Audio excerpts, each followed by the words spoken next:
Throughout your career at the CIA, did you ever come close to getting assassinated? Oh, twice. Close.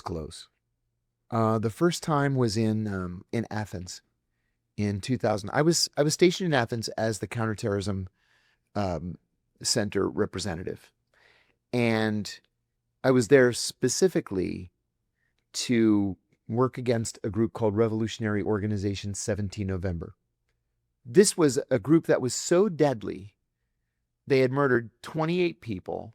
They had wounded hundreds.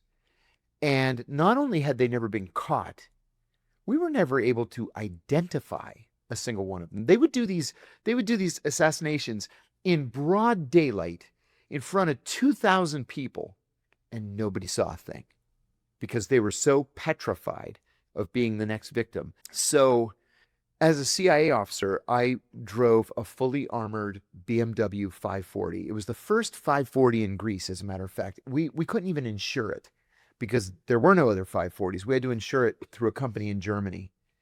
And I was always heavily armed. We all were. I had a 9mm and a tearaway fanny pack on my waist. I had a 38 snub nose on my ankle. And then just in case things really went to shit, I had a buck knife in my back pocket. So every day, and this is what we're all trained to do, every day you leave your house at a different time and you take a different route to work every single day. Because as soon as you establish a pattern, they know where to be standing to kill you as you go through that intersection. So the British Embassy in, I guess it was February or March of 2000, got a new defense attaché, Steven Saunders. And Steven moved in next door to me. Our backyards abutted. And he was just such a lovely guy. He was the life of the party. So in early April of 2000, we're at a dinner party. And I was standing with Steve and with the French defense attaché and the American defense attaché.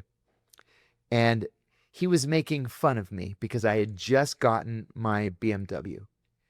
And he said, "You Americans are so paranoid about security." He goes, "This is an EU country. It's a NATO country. What are you so afraid of?" And they all chuckle. And I said, "You Brits live in a dream world if you think that because they have palm trees and pretty beaches that they're not going to kill you if they have the chance. If they have the chance, they're going to kill you." Oh, we all laughed again. 2 weeks later, I did something that I had never done before. I slept through my alarm. And I woke up and I looked at the clock and I was like, oh my God, I slept in, which meant I didn't have time to do this 2-hour surveillance detection route. I just had to get on the main road, go straight to the embassy. So I get in the car, I get on Kifisias, it's a parking lot. And I was like, oh, great. Now what am I going to say when I get there 2 hours late, right? And the thing with Kifisias is it had these concrete jersey barriers. So once you were on, you were on. You're not getting back off. Can't get back off. So I'm inching, like literally inching. So I turn the radio on and the DJ is saying, avoid Kifisias Boulevard. There was a criminal incident at Philothea. And I thought, I never heard that before. I wonder what kind of criminal incident at 9 o'clock in the morning would jam up traffic like this. And still inching down the mountain, another half hour passes. And the guy says, avoid Kifisias Boulevard. There was a terrorist attack at Philothea. Well, I definitely had never heard that before. And he says it just as I'm approaching this white rover in the left lane, and the cops are putting tape around it. And I saw the license plate. Now, Athens was was back then, so dangerous for Americans. We spent more money on security in Athens than we did in Beirut. That's how dangerous it was because of this group. So we didn't have diplomatic license plates. It was too dangerous. It would allow them to more easily identify us as Americans.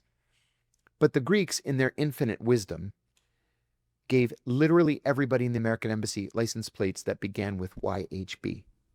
Everybody. It was worse than a diplomatic plate. Because you knew. Yeah, mine was YHB 1442. I still remember it after 25 years. My wife was YHB 1367.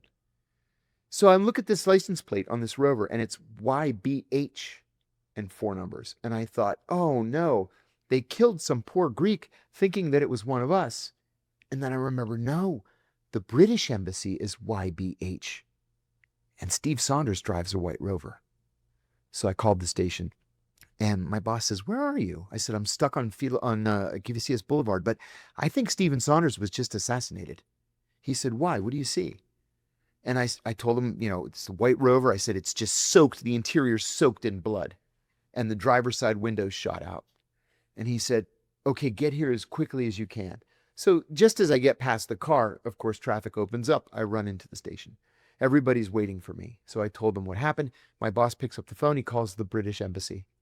And the MI6 secretary answers. And he says, we think Steven Saunders was just assassinated. And it's like it didn't register or she misheard. And she says, I'm sorry, Steven's not in yet today. And he said, no, you're not listening to me. We think Steven was just assassinated.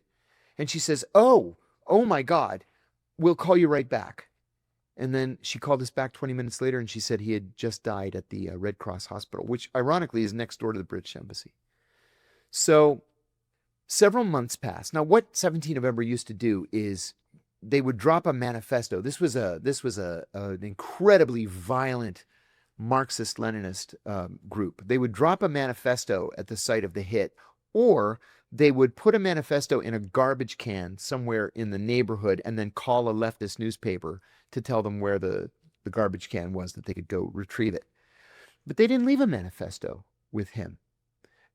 They had done that once or twice before, but it was unusual. That was in April. On August 16th, I go into the office and my boss runs into my office and he says, did you see the manifesto? And I said, there was no manifesto. He said, no, they dropped it today. And I said, no, I didn't hear anything about it. I didn't, run my radio in the car normally. And he said, they mentioned you in the manifesto. I said, what? Not possible. I said, I am more careful than anybody in this office with my security. And he hands me the manifesto. And it says in Greek, Iva ton megalokataskopos. We saw the big spy, but he was in an armored car and we knew he was armed. So we elected to carry out the revolutionary sentence on the war criminal Saunders. And he says, you got to go. I said, where? He says, home. Like now. I said, I just dropped my kids off at school. I can't just go. He said, we'll get your kids. We'll get your wife. We'll pack your house out. You got to go to the airport now. So they put me in another armored car. They took me to the airport. They picked up my wife, picked up my kids. They get to the airport. And my wife says, I want a divorce. I can't do this anymore. And that was the last day that we, lived together as husband and wife. But they didn't get me.